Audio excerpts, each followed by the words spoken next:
Di bawah lampu kristal yang berkilauan, seorang pemuda berdiri dengan kemeja batik lusuh dan selembar tagihan rumah sakit di tangannya.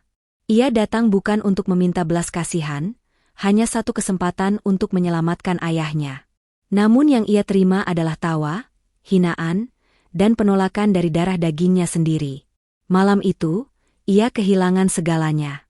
Tapi dari kehancuran itulah, lahir tekad yang tak mencari balas dendam. Melainkan pembuktian bahwa harga diri tak pernah ditentukan oleh uang. Assalamualaikum warahmatullahi wabarakatuh. Kisah ini terinspirasi berdasarkan kisah nyata. Nama, tempat dan karakter telah diubah demi menjaga privasi semua pihak. Segala bentuk kesamaan dan kejadian sebenarnya hanya kebetulan semata. Tonton sampai selesai karena sangat menguras emosi. Jangan lupa juga tekan tombol like dan subscribe. Baiklah, begini ceritanya. Lampu-lampu kristal di ruang tamu Bibi Mira berkilauan, kontras dengan kemeja batik Rian yang sudah pudar. Di tangannya, ia meremas surat tagihan rumah sakit. BI, ayah kritis. Aku hanya butuh 10 juta saja. Aku janji akan segera melunasinya, kata Rian, suaranya tercewa namun penuh harap.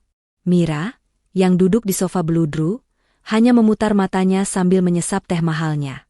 Rian adalah anak yatim piatu yang kini harus menanggung biaya ayahnya, adik Mira, yang sakit keras. Namun warisan mereka telah diserahkan pada Mira untuk dikelola, yang kini disalahgunakannya. Mira tertawa kecil, suara tawa yang menusuk hati. 10 juta? Kau pikir uang itu jatuh dari langit? Rian, urus saja ayahmu sendiri. Lagi pula, warisan yang kau minta itu sudah habis untuk investasi propertiku. Kau hanya parasit. Dan lihat dirimu, kemeja lusuh.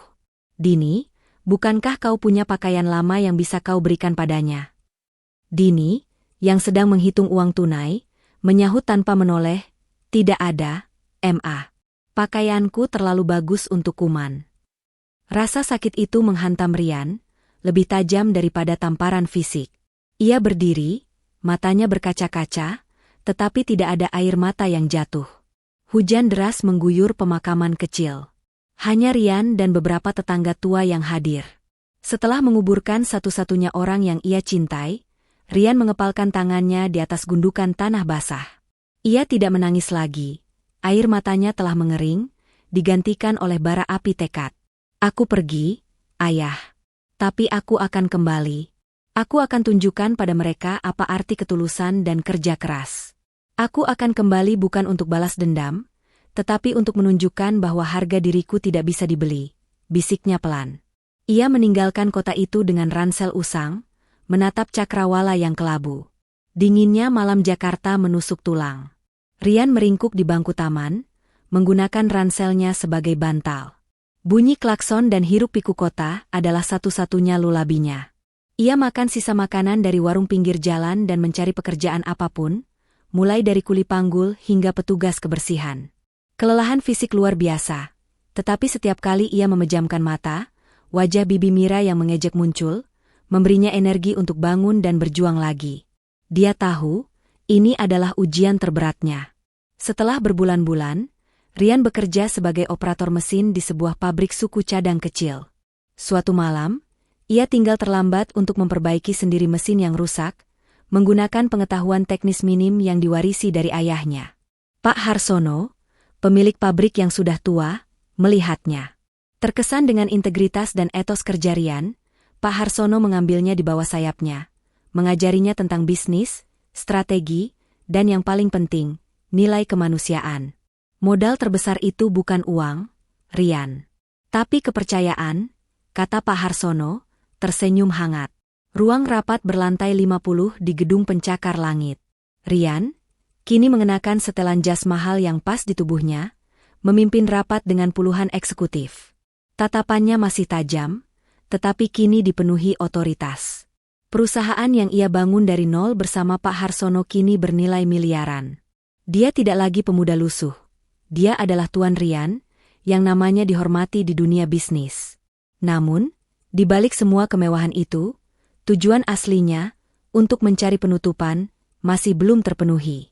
Di iPad-nya, Rian melihat data pertumbuhan ekonomi kotanya dulu.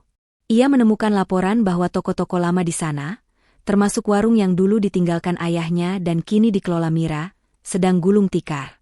Kehidupan Mira dan Dini kini terpuruk. Sudah waktunya, gumam Rian.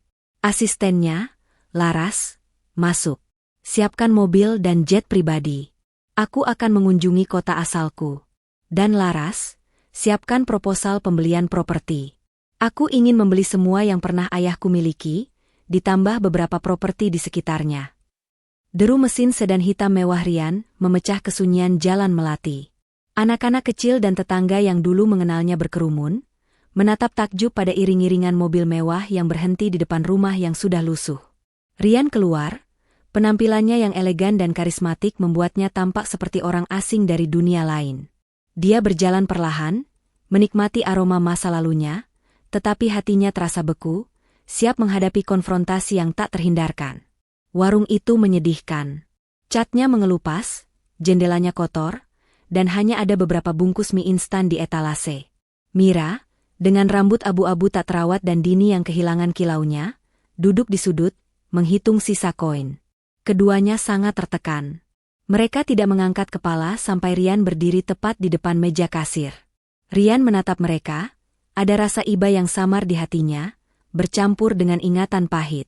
Mira, merasakan kehadiran kemewahan, segera bangkit. Oh, Tuan. Selamat datang. Maaf warung kami sedikit berantakan. Apakah Tuan mencari properti? Tanah ini strategis sekali. Saya pemiliknya, Mira.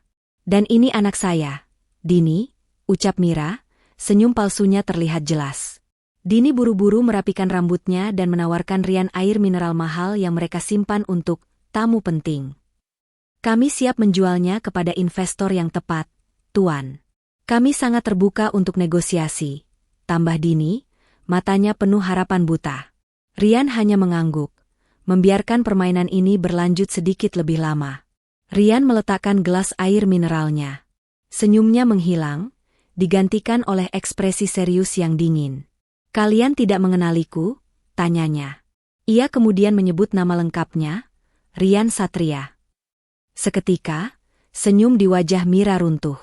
Dini menjatuhkan botol air di tangannya. Keheningan yang mematikan memenuhi ruangan. Rian, bisik Mira, suaranya tercekat. Kenangan akan kekejaman mereka 5 tahun lalu menghantam mereka. Mira jatuh berlutut, air mata penyesalan dan ketakutan membanjiri wajahnya. Nak kami minta maaf. Kami bodoh. Kami kejam. Mira menangis histeris. Dini menutup wajahnya, gemetar karena malu. Mereka menangis bukan karena iba pada Rian, tetapi karena kehancuran harga diri dan ketakutan akan pembalasan. Rian menenangkan Mira dan Dini, meskipun tanpa sentuhan kehangatan. Aku tidak datang untuk menghukum kalian. 5 tahun ini, aku belajar bahwa kekayaan sejati tidak diukur dari apa yang kita miliki, tapi dari seberapa banyak kita memberi, kata Rian dengan suara tenang. Aku akan membeli tanah ini, dengan harga 3 kali lipat dari harga pasar. Tapi bukan untukku. Tanah ini akan menjadi yayasan anak yatim dan pusat komunitas, didedikasikan atas nama mendiang ayahku. Ia menyerahkan dokumen. Uang ini adalah ganti rugi yang adil. Kalian boleh mengambilnya dan memulai hidup baru. Tapi jangan pernah lupa, empati adalah investasi terbaik. 1 bulan kemudian, Rian berdiri di bukit kecil di atas kota, menyaksikan buldozer membersihkan lahan warung lama. Di sana akan dibangun fondasi yayasan barunya. Ia tidak lagi merasakan kepedihan atau kemarahan. Ia telah menemukan penutupan. Sementara itu, di kejauhan, Mira dan Dini melihat pemandangan yang sama. Mereka tidak lagi miskin, tetapi mereka memahami bahwa Rian telah mencapai kekayaan yang jauh lebih besar daripada uang. Mereka tidak pernah berani mendekatinya lagi, tetapi air mata mereka kini adalah air mata penyesalan yang tulus, dan kekaguman yang penuh rasa syukur. Setelah menyelesaikan urusannya dan memastikan proyek yayasan berjalan, Rian kembali ke Jakarta. Beberapa hari kemudian, ia mengunjungi kantor Pak Harsono, bukan sebagai bawahan, melainkan sebagai mitra setara. Di atas meja kayu mahoni yang dipoles, Rian menunjukkan cetak biru bangunan Yayasan Satria Bakti. Pak Harsono, yang kini terlihat lebih tua tetapi matanya bersinar penuh kebijaksanaan, menatap gambar itu dengan bangga. Kau tidak hanya membangun yayasan, Rian. Kau membangun warisan yang lebih mulia dari emas. Ayahmu pasti bangga, kata Pak Harsono, menepuk bahu Rian. Rian tersenyum tulus. Untuk pertama kalinya, senyumnya tidak bercampur dengan kepahitan masa lalu. 6 bulan berlalu. Yayasan Satria Bakti berdiri tegak di atas lahan yang dulunya adalah warung lusuh. Pada hari peresmian, ratusan orang, warga lokal, anak-anak yatim yang gembira, dan pejabat kota, berkumpul. Rian, berdiri di podium yang dikelilingi bunga, menyampaikan pidato yang emosional namun penuh harap. Tempat ini dibangun bukan dari kekayaan, tetapi dari pengorbanan dan pelajaran pahit. Aku berharap setiap anak yang masuk ke sini belajar bahwa nilai terbesarnya adalah harga diri dan kemampuan untuk berempati. Mari kita bangun generasi yang tidak mengukur kesuksesan hanya dari seberapa banyak uang yang mereka hasilkan, tetapi dari seberapa banyak kebaikan yang mereka sebarkan. Tutup Rian. Suara tepuk tangan membahana, menjadi penutup babak masa lalunya. 3 tahun kemudian. Rian, kini memasuki usia kepala 3, duduk di kantornya di Jakarta, yang interiornya lebih minimalis dan penuh dengan buku filsafat daripada piala penghargaan. Ia sedang mengajar seorang pemuda magang, menjelaskan pentingnya transparansi dalam bisnis. Di mejanya, ada 2 bingkai foto. Satu adalah foto ayahnya yang tersenyum di samping warungnya yang dulu, dan yang lainnya adalah foto Pak Harsono. Rian menyadari bahwa penderitaannya di masa lalu telah menjadi pupuk untuk kesuksesan sejati. Ia telah kembali ke kota asalnya bukan untuk menunjukkan seberapa kaya dia, tetapi untuk membuktikan bahwa kemanusiaan adalah mata uang yang abadi. Dia telah menemukan kedamaian yang melampaui segala kekayaan materi, dan ia siap mewariskan nilai-nilai itu kepada generasi berikutnya. 4 tahun setelah peresmian, Rian meluncurkan inisiatif baru. Ia mengadakan konferensi pers besar di Jakarta, mengumumkan kemitraan strategis antara perusahaannya, Satria Group, dan perusahaan Pak Harsono. Tujuannya adalah untuk mendirikan 3 cabang Yayasan Satria Bakti di luar Jawa, fokus pada pendidikan teknologi dan etika bisnis bagi pemuda kurang mampu. Rian berdiri di podium, sorot lampu menyorotnya, tetapi dia berbicara dengan kerendahan hati. Pak Harsono, yang duduk di barisan depan, tersenyum bangga. Rian menekankan bahwa modal finansial harus selalu didampingi oleh modal sosial dan moral. Malam itu, saat Rian memeriksa email pribadinya, ia menemukan sebuah pesan dengan subjek, "Terima kasih." Itu berasal dari Dini. Dini menulis bahwa dia dan ibunya, Mira, kini menjalankan toko kelontong kecil di kota lain. Mereka menggunakan sisa uang dari penjualan warung untuk modal awal, dan yang paling penting, mereka kini menjadi sukarelawan paruh waktu di salah satu pusat komunitas lokal, mengajarkan anak-anak kecil tentang matematika dasar. Dini mengungkapkan penyesalan yang mendalam dan tulus atas masa lalu, dan mengatakan bahwa Rian telah mengajarkan mereka arti pengampunan dan kerja keras yang sebenarnya. Rian membaca email itu 2 kali. Ia tidak membalas, tetapi senyum tipis, senyum yang benar-benar lega, terukir di wajahnya. 5 tahun telah berlalu sejak ia meninggalkan kota asalnya. Rian, yang kini genap berusia 35 tahun, menghabiskan sore harinya di perpustakaan Yayasan Satria Bakti Jakarta, sebuah ruang yang didesainnya untuk menginspirasi. Ia tidak lagi mengejar kesepakatan bernilai miliaran. Prioritasnya adalah berbagi. Ia sedang berbicara dengan sekelompok mahasiswa terpilih, menceritakan kisah pahitnya. Ia menutup ceritanya dengan sebuah pelajaran fundamental. Bukan bagaimana kalian berjuang keluar dari kemiskinan, tetapi bagaimana kalian memperlakukan orang lain ketika kalian sudah berada di puncak. Itulah ujian karakter yang sesungguhnya. Aku membangun kerajaan ini di atas pondasi harga diri, bukan balas dendam. Ia menunjuk ke arah jendela, di mana gedung-gedung pencakar langit Jakarta menjulang. Masa lalu telah selesai, masa depan adalah tentang pembangunan. Setahun setelah ia menyelesaikan urusannya di kampung halaman, Rian diundang sebagai pembicara utama di Forum Ekonomi Asia di Singapura. Di depan ribuan pemimpin global dan ekonom yang duduk di aula yang megah, Rian, berdiri di podium marmer yang berkilauan, tidak berbicara tentang marin keuntungan, tetapi tentang visi bisnisnya, modal etis, ethical capital. Ia menjelaskan bagaimana Satria Group telah berhasil mengintegrasikan dampak sosial dan lingkungan dalam setiap keputusan bisnis inti. Kita telah lama mengukur kesuksesan dengan neraca keuangan. Katanya, suaranya bergema di aula besar. Tetapi warisan sejati diukur dari bagaimana kita mengangkat mereka yang berada di bawah, dan bagaimana kita memperlakukan sumber daya yang kita pinjam dari bumi. Pidatonya mendapat sambutan meriah, menempatkannya sebagai salah satu tokoh bisnis Asia yang paling berpengaruh, bukan hanya karena kekayaannya, melainkan karena filosofi moralnya. 2 bulan setelah pidato forumnya, Ryan menerima penghargaan kemanusiaan nasional yang bergengsi di Jakarta. Yang paling menyentuh hati Ryan adalah desain piala itu sendiri. Sebuah replika lampu minyak tradisional Indonesia yang terbuat dari perunggu, melambangkan cahaya dalam kegelapan. Dalam pidato penerimaannya, Ryan berbicara dengan lembut tentang ayahnya. Lampu ini mengingatkanku pada warung ayah, sumber cahaya kecil yang memberiku pelajaran terbesar tentang harga diri.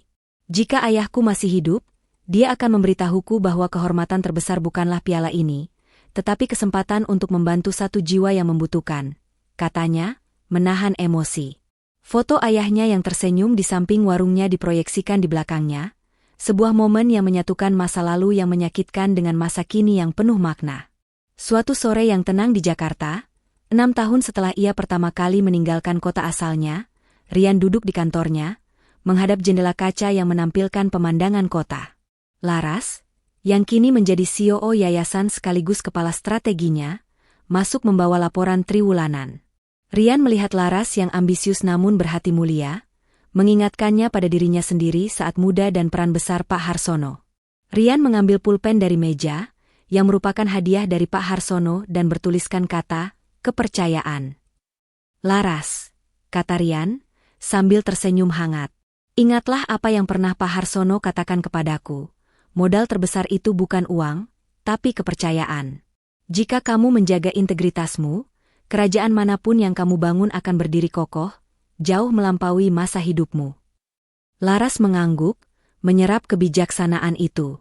Ryan menyadari bahwa warisan sejatinya bukan hanya pada bangunan fisik yayasan, tetapi pada benih-benih integritas yang ia tanamkan pada generasi berikutnya, memastikan bahwa siklus kebaikan terus berlanjut. 7 tahun setelah pembangunan Yayasan Satria Bakti, Ryan kembali mengunjungi kota asalnya. Ia berjalan menyusuri halaman yayasan yang ramai, tempat yang dulunya adalah warung ayahnya yang lusuh. Taman bermain yang penuh tawa anak-anak kini berdiri di atas fondasi lama. Ryan berhenti di depan plakat perunggu yang bertuliskan nama ayahnya. Ia memejamkan mata, membayangkan kembali aroma kopi dan bensin dari warung masa kecilnya. Kepahitan telah lama hilang, digantikan oleh pemahaman bahwa warisan terbesarnya bukanlah uang yang ia hasilkan, tetapi kemampuan untuk mengubah rasa sakit menjadi sumur kebaikan yang tak pernah kering. Ia menyentuh plakat itu, merasakan koneksi damai dengan masa lalunya.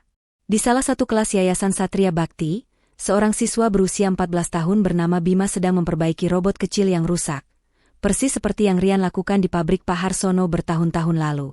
Bima tidak memiliki latar belakang yang kaya, tetapi ia memiliki integritas dan semangat belajar yang tinggi. Ketika seorang teman menawarkan jalan pintas curang untuk menyelesaikan tugas itu, Bima menolak dengan tegas, mengutip salah satu pelajaran dari modul yang didanai Ryan, integritas adalah sirkuit terpenting dalam mesin kehidupan. Ryan, yang diam-diam mengamati dari ambang pintu, tersenyum. Inilah bukti nyata bahwa nilai-nilai yang ia perjuangkan telah berakar. 15 tahun setelah pertemuan pertama mereka di pabrik, Ryan dan Pak Harsono, yang kini berusia akhir 70-an, menikmati secangkir teh di beranda rumah Pak Harsono yang damai. Pak Harsono telah resmi pensiun dan Satria Group berada di bawah kepemimpinan Ryan sepenuhnya, yang terus memegang prinsip modal etis. Mereka berdua melihat matahari terbenam di atas Cakrawala Jakarta. Kau telah melampaui apa yang kuajarkan, Ryan, kata Pak Harsono dengan suara serak namun bangga. Kau tidak hanya membangun perusahaan, kau membangun sistem di mana keserakahan tidak memiliki tempat. Ryan menatap mentornya. Semua ini adalah buah dari kepercayaan yang Anda tanamkan, Pak. Dan kepercayaan itu, seperti yang Anda katakan, adalah warisan yang abadi. 20 tahun setelah pertemuan pertamanya dengan Pak Harsono, filosofi, modal etis, yang Ryan perjuangkan telah diakui secara global. Satria Group kini menjadi model studi kasus di Harvard Business School, dan menjadi patokan bagi perusahaan-perusahaan Asia yang ingin menyeimbangkan keuntungan dan dampak sosial. Ryan, di usia pertengahan 40-an, menerima undangan untuk memberikan kuliah umum di Davos, Swiss, di hadapan para kepala negara dan CEO. Ia berdiri di panggung yang dikelilingi salju, berbicara tentang bagaimana penderitaan masa lalu dan pelajaran tentang harga diri memberinya blueprint untuk bisnis yang berkelanjutan. Kemiskinan finansial bisa diperbaiki, katanya, dengan kehangatan yang sekarang terpancar dalam suaranya, tetapi kemiskinan moral akan menghancurkan peradaban. Kita harus memilih untuk berinvestasi pada integritas. 10 tahun kemudian, Ryan, kini seorang ayah dari seorang putra berusia 8 tahun bernama Satya, menghabiskan akhir pekan di Jakarta. Ia membawa Satya ke Yayasan Satria Bhakti. Ryan duduk di taman bermain, tempat yang dulunya ia yakini akan menjadi kuburan impiannya, kini dipenuhi tawa anak-anak. Satya bertanya, "Ayah, mengapa tempat ini begitu penting?" Ryan tersenyum dan menarik Satya mendekat. Ia menunjuk plakat perunggu ayahnya. "Nak, ayahmu pernah sangat miskin, bahkan paman dan bibimu meremehkan ayah. Mereka pikir uang adalah segalanya. Tapi disinilah ayah belajar. Nilai warisan yang sesungguhnya adalah kebaikan yang tidak bisa dicuri. Jangan pernah mengukur kekayaanmu dari apa yang ada di bank, tetapi dari rasa hormat yang kau dapatkan karena bersikap adil." Suatu pagi, saat Ryan membaca berita ekonomi di kantornya yang tenang, ia menerima paket pengiriman khusus. Di dalamnya, ada sebuah kotak kayu kecil yang sudah tua. Ketika dibuka, Ryan menemukan kemeja batik lusuh yang pernah ia kenakan saat memohon bantuan kepada Bibi Mira, dilipat dengan rapi. Di bawahnya, terdapat kartu ucapan. Bukan dari Mira atau Dini, melainkan dari seorang penerima beasiswa Yayasan Satria Bhakti, yang kini sukses sebagai insinyur. Kartu itu bertuliskan, "Terima kasih telah mengajarkan kami bahwa kemeja lusuh pun bisa menjadi seragam integritas, dan warisan termahal adalah harga diri." Ryan menyentuh kemeja batik itu, merasakan teksturnya yang pudar. Ia tersenyum, sebuah senyum yang kini utuh, tanpa bayangan kepahitan masa lalu. Ia telah mencapai kedamaian mutlak. Balas dendam terbesarnya adalah dengan menjadi orang baik. 5 tahun setelah Ryan menerima kemeja batik tersebut, ia diundang ke markas PBB di New York untuk menyampaikan pidato kunci mengenai keberlanjutan bisnis. Di aula yang dipenuhi diplomat, CEO global, dan kepala negara, Ryan tidak lagi berbicara tentang Satria Group, tetapi tentang perlunya pergeseran paradigma global menuju ekonomi berbasis nilai, value-based economy. Ia menggunakan kisah sederhana tentang harga diri ayahnya dan pengampunan untuk Mira dan Dini sebagai bukti bahwa belas kasih dapat menjadi kekuatan ekonomi yang transformatif. Pidatonya disiarkan ke seluruh dunia. Dampak filosofinya kini jauh melampaui Indonesia. Ia telah menjadi suara hati nurani bagi kapitalisme abad ke-21. Ryan membawa putranya, Satya, yang kini berusia 16 tahun, untuk mengunjungi kembali kota asalnya. Mereka berdiri di depan Yayasan Satria Bhakti. Satya, yang hanya mengenal kemewahan, sempat bertanya mengapa Ryan tidak menjual tanah strategis itu untuk keuntungan yang lebih besar. Ryan kemudian membawa Satya ke sudut di mana dulu warung ayahnya berdiri. Di sana, di bawah naungan pohon rindang yang baru tumbuh, Ryan membiarkan Satya menyentuh fondasi batu yang tersisa dari warung lama, yang sengaja ia pertahankan dan tutupi dengan plakat marmer. "Nak, warisan itu bukan tentang seberapa besar kita mengumpulkan, tapi seberapa jauh kita menyebar. Tanah ini, warung ini, adalah monumen kerendahan hati. Jangan pernah biarkan kesuksesan membuatmu lupa dari mana kita berasal," bisik Ryan, menunjukkan nilai harga diri yang diwariskan. Jauh di masa depan, Yayasan Satria Bhakti telah berkembang menjadi jaringan sekolah yang tersebar luas. Dikenal karena melahirkan para pemimpin yang tidak hanya cerdas tetapi juga bermoral. Di salah satu kampus baru di Sulawesi, Satya, yang kini seorang pria parubaya yang tenang dan bijaksana, mengambil alih pimpinan yayasan. Ia berdiri di depan patung perunggu ayahnya, sebuah replika Ryan yang tersenyum memegang lampu minyak, simbol penghargaan kemanusiaan yang pernah diterimanya. Satya menyentuh lampu minyak itu, merasakan beratnya tanggung jawab, dan melanjutkan tugasnya. Satya tidak mewarisi kerajaan uang, tetapi kerajaan integritas, memastikan bahwa warisan terbesar Ryan, kepercayaan dan empati, akan terus menjadi mata uang utama di dunia yang mereka ciptakan. Sebagai pemimpin baru Yayasan Satria Bhakti yang kini beroperasi di skala global, Satya menghadapi dilema besar, menerima donasi sangat besar dari konglomerat yang perusahaannya terkenal tidak etis, yang bisa melipat gandakan dampak yayasan tetapi mengorbankan integritas moral yang dibangun Rian.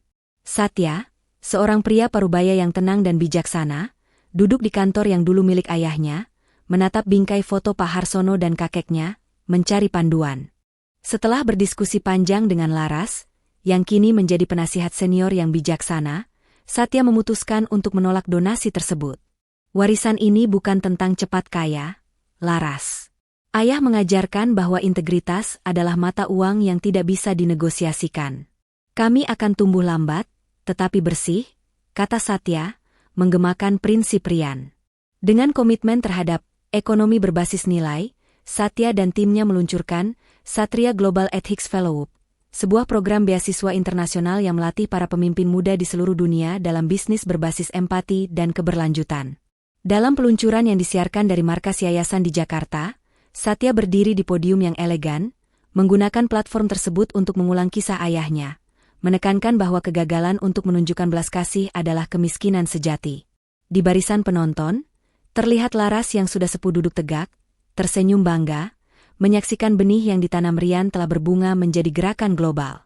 Bertahun-tahun kemudian, Mira meninggal dunia dalam damai. Dalam surat wasiatnya, ia meminta agar sedikit sisa uangnya disumbangkan ke cabang Yayasan Satria Bhakti terdekat, sebagai permintaan maaf terakhir. Satya menerima sumbangan kecil tersebut, sebuah simbol dari penutupan babak lama yang total.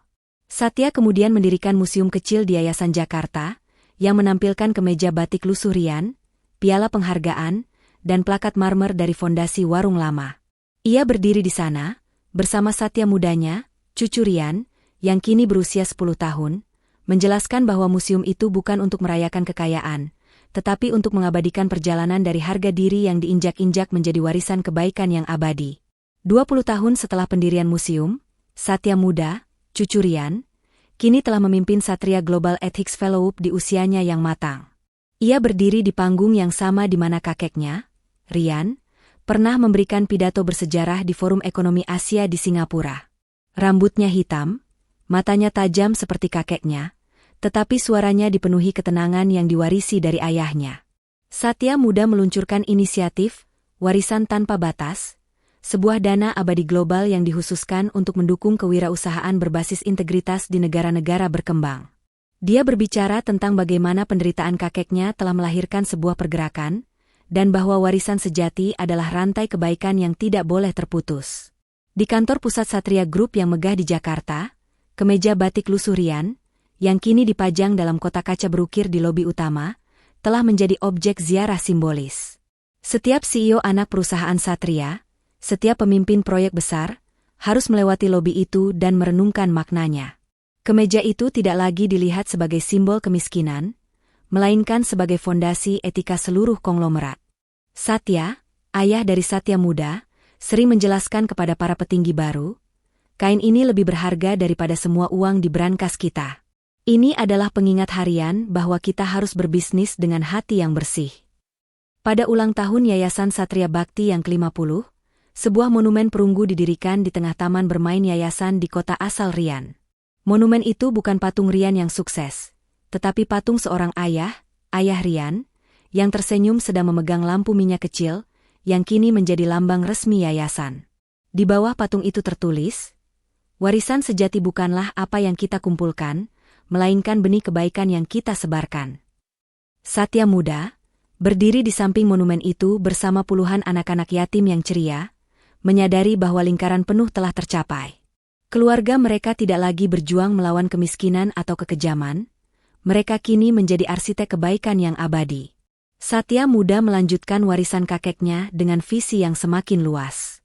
Dia memimpin Satria Green Initiative, mengalokasikan miliaran dana untuk konservasi hutan tropis di Kalimantan.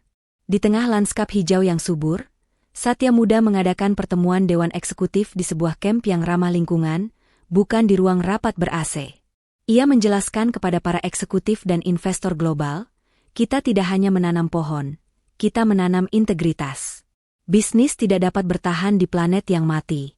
Ini adalah investasi paling etis yang bisa kita lakukan, kata Satya, mengarahkan pandangan ke pepohonan raksasa. Suatu malam, ketika membersihkan arsip lama di kantor yayasan, Satya muda menemukan sebuah surat yang ditulis oleh ayahnya, Satya, putra Rian. Surat itu, yang ditulis sebelum ayahnya meninggal, berisi refleksi tentang Rian. Warisan terbesar kakekmu bukan miliaran yang ia tinggalkan, nak, melainkan kisah kemeja batik lusuh itu. Itu adalah pengingat bahwa kebanggaan duniawi adalah ilusi, dan harga diri adalah mata uang sejati. Pegang teguh itu, bunyi kutipan dalam surat tersebut. Satya muda memegang surat itu erat-erat, matanya berkaca-kaca, merasakan koneksi yang kuat dengan dua generasi pendahulu yang berjuang demi integritas. Di markas besar Satria Group, lobi megah kini tidak hanya menampilkan kemeja batik Rian di kotak kaca, tetapi juga patung lilin, wax figur, Rian di usia pertengahan 40-an, berdiri di podium marmer, meniru pose saat ia menyampaikan pidato, modal etis, di Singapura. Di pangkalan patung tersebut, terukir kalimat terakhir dari pidato terkenalnya. Warisan sejati diukur dari bagaimana kita mengangkat mereka yang berada di bawah. Setiap karyawan baru yang bergabung diwajibkan untuk mengunjungi monumen ini, memastikan bahwa perjalanan Rian, dari kemeja lusuh hingga filosofi bisnis global, akan selamanya menjadi kode etik perusahaan. Legasi kebaikan telah menjadi struktur abadi. Satya muda memimpin negosiasi untuk proyek ekspansi global Yayasan Satria Bakti di Afrika. Di kantornya yang didesain agar ramah lingkungan, dinding kaca, banyak tanaman hijau, dan kursi daur ulang, ia berbicara dengan perwakilan senior Bank Dunia melalui konferensi video. Ketika persyaratan pinjaman yang ditawarkan menyertakan keringanan pengawasan lingkungan untuk mempercepat proyek, Satya muda dengan sopan namun tegas menolak. Misi kami adalah integritas, bukan kecepatan. Kami tidak akan mengorbankan modal etis kami demi perluasan geografis. Kami akan mencari pendanaan yang sejalan dengan prinsip keberlanjutan kakek Rian, ujarnya, memastikan bahwa setiap langkah global Satria Group tetap bersih. Bertahun-tahun setelah kematian Mira, Dini, yang kini telah renta dan berjalan menggunakan tongkat, melakukan perjalanan kecil ke kota asalnya. Dia tidak datang sebagai pemilik atau kerabat, tetapi sebagai pengunjung biasa di Yayasan Satria Bakti. Dia berjalan pelan melewati taman bermain yang ramai, dipenuhi tawa anak-anak. Dia berhenti di sudut plakat marmer, tempat fondasi warung ayah Rian diabadikan. Dia menunduk, menyentuh marmer yang dingin itu, dan bergumam pelan, "Terima kasih, Rian. Kau tidak membalas dendam dengan uang, kau membalas dendam dengan kebaikan. Kami benar-benar belajar arti harga diri yang sebenarnya." Air mata yang tulus menetes di pipinya. Satya muda membawa putranya yang berusia 15 tahun, Rian Junior, cucu buyut Rian, ke museum kecil di Yayasan Jakarta. Mereka berhenti di depan kotak kaca yang memamerkan kemeja batik lusuh yang dulu Rian kenakan. Satya Junior, yang terbiasa dengan kemewahan, melihat kemeja itu dengan bingung. "Ayah, ini hanya kemeja usang," tanyanya. Satya muda meletakkan tangannya di bahu anaknya. "Kemeja ini, nak, adalah cetak biru seluruh kerajaan kita. Kakek buyutmu diusir saat mengenakan ini. Dia bisa saja kembali untuk menghancurkan mereka, tetapi dia memilih untuk kembali dan membangun kebaikan. Jangan pernah lupakan pelajaran ini. Integritas adalah modal yang tidak akan pernah mengalami devaluasi," kata Satya muda, menekankan bahwa pakaian sejati adalah karakter. Pada perayaan emas dan perak Yayasan Satria Bakti yang ke-75, sebuah upacara besar diadakan. Satya muda memimpin penanaman kapsul waktu di halaman yayasan di Jakarta. Kapsul itu berisi piagam, modal etis, buku-buku filsafat Rian, dan replika kecil kemeja batik lusuh Rian. Di hadapan ribuan orang, termasuk pemimpin global dan penerima beasiswa, Satya muda berpidato. Kapsul ini bukan untuk mengingat masa lalu yang pahit, tetapi untuk menjanjikan masa depan yang berintegritas. Kita mengubur keserakahan lama dan menanam benih kepercayaan baru. Warisan kakek saya tidak akan pernah terkikis oleh waktu, katanya, memastikan bahwa filosofi Rian akan menjadi abadi. 6 tahun setelah penanaman kapsul waktu, Satya muda berada di Hanau, Vietnam, memimpin peluncuran warisan tanpa batas di Asia Tenggara. Program ini memberikan pinjaman mikro tanpa jaminan, hanya berdasarkan evaluasi integritas dan rencana bisnis. Di sebuah kedai kopi kecil yang penuh sesak, Satya Muda berbicara dengan seorang wirausahawan muda yang baru menerima dana, menjelaskan bahwa kakeknya percaya bahwa kepercayaan jauh lebih berharga daripada jaminan fisik. Satya Muda melihat kehangatan dan semangat di mata pemuda itu, sebuah cerminan dari bara api yang pernah membakar Rian bertahun-tahun yang lalu. Satya Muda kembali ke Museum Yayasan di Jakarta. Ia berdiri di depan kotak kaca tempat kemeja batik Rian dipajang. Di samping kotak itu, ia telah menambahkan sebuah plakat kecil yang mencatat sumbangan kecil terakhir dari Mira, dan kemudian donasi dari Dini. Plakat itu tidak menyebutkan nama mereka, hanya menyatakan, dari mereka yang menemukan integritas melalui pengampunan. Satya Muda memikirkan nenek buyutnya, Dini, yang terakhir kali mengunjungi yayasan. Dia menyentuh kaca itu, menyadari bahwa pengampunan kakeknya tidak hanya menyelamatkan harga dirinya, tetapi juga memberikan kesempatan kedua bagi mereka yang pernah mencemoohnya. Rian Junior, di usianya yang ke-30, kini menjadi sosok muda yang berpengaruh di kancah diplomasi internasional, memimpin delegasi Indonesia di konferensi PBB tentang pembangunan berkelanjutan. Berdiri di podium di New York, dengan lambang PBB di belakangnya, ia tidak berbicara tentang Satria Group, melainkan tentang filosofi moral kakek buyutnya. Ia mendesak para pemimpin dunia untuk mengukur kesuksesan bukan hanya dari PDB, tetapi dari Indeks Integritas Nasional. Pidatonya, yang merujuk pada kemeja lusuh Rian, viral secara global, mengabadikan filosofi, modal etis, sebagai prasyarat bagi perdamaian dan kemakmuran dunia.